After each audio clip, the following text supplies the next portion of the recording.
But obviously, you are a well-known figure in the French streaming scene. But I think you're somewhat unknown to the international Trackmania fan. Can you tell people how did you eventually get into Trackmania? What is your way into this game that we all love?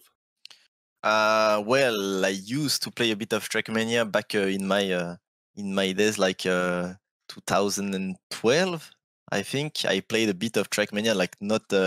I don't think I even played on servers. I played like the offline maps, and then nothing till 2017, where we were invited by Zerator to the Trackmania Cup in Toulouse. I think it was, or maybe it was.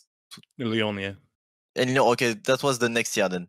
Yeah. We were invited by Zerator, and like we saw the event with the other Solary guys, and we were like, okay, that's epic. We need to get players. And then Carl and Brain left Zerator because there was like conflict of interest with Zerator, like being the organizer and his player winning the cup. I mean, I can understand that. I can understand his move.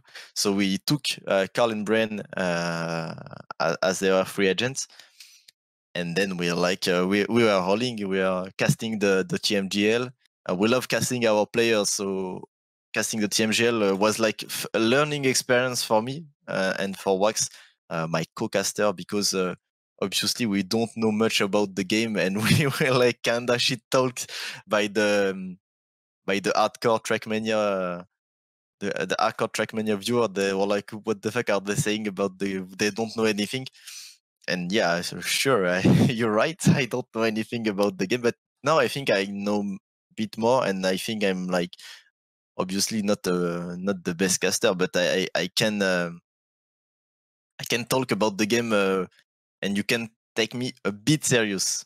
I'm not like virtual. I know he's casting a lot, or Nick Schroer, our Lunary caster, but I can understand the game a bit. But that is a good point that you bring up here, because I feel like once you come in, once some big figure comes into the scene to eventually try to help it, you have this community that is so like, why do you get this opportunity? Why are you put in this spotlight when essentially all you wanted to do is to help the game grow and to help to give more visibility? Do you feel like this game has maybe a too much of a elitist approach, that they are not that welcoming to new people, and instead of maybe trying to help them, they're like, what the fuck are you doing here? Go away. We want someone else to cast. We don't want you here.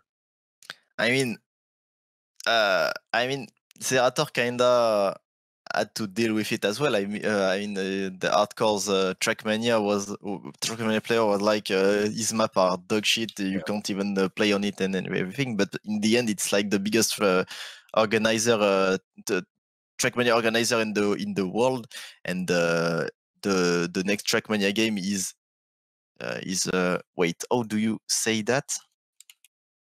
Is pushed back because I'm not sure about what I'm saying, but I think they pushed back the next Trackmania game because Zerator couldn't handle the Trackmania Cup in Paris. So yeah, in the end, the impact of a random Trackmania player on the game is super insane, super massive. And yeah, for me, I'm like, I can understand the players from niche games wanting like it's like their games, you know. It's they take it very very serious, because they're like animating the community, doing the tournaments and everything.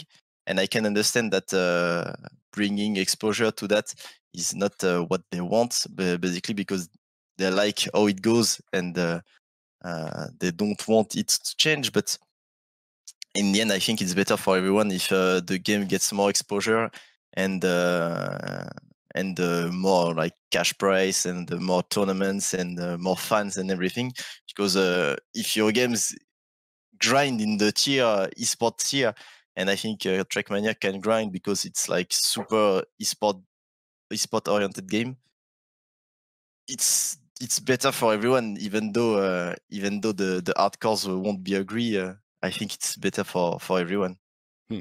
So you think giving or bringing big streamers into playing this game is maybe one of the better marketing strategies Ubisoft can have, because then you have big players giving spotlight to eventually new potential players instead of maybe just having the hardcores stick together. Yeah, I mean, of course, like, I mean, editors pay people for playing this game, not for playing Trackmania, but for playing games in general.